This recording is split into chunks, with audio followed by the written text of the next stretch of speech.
David Golding. I've been buying and selling modern and classic cars since 1988.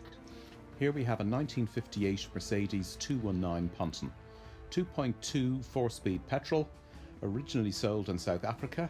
It came into Ireland in 2001. Very good, clean, solid condition throughout, excellent chrome. It was fully recommissioned about 6 years ago, ensuring a trouble-free car for its new owner.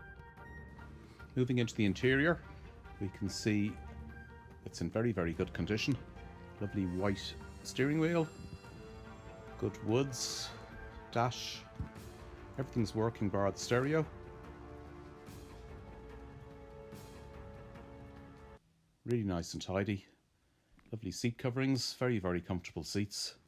Very, very spacious car. Good headlining. She's a 6-cylinder engine fueled through a Solex carb. Let's go for the spin.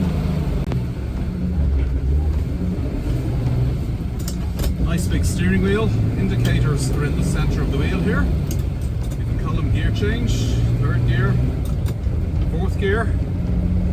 As you can see, it's an easy enough car to drive.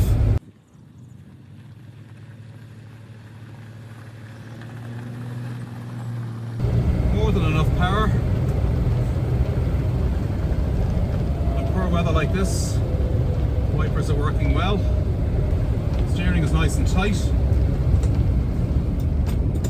and she pulls in a straight line on the brakes. Really hard to believe this car was made in 1958. It's going to last forever. Price of this uber cool 1958 Mercedes 219 Ponton is €19,950. Very proud to be the #1 rated car dealer on Trustpilot in Ireland today. Free delivery nationwide to your door.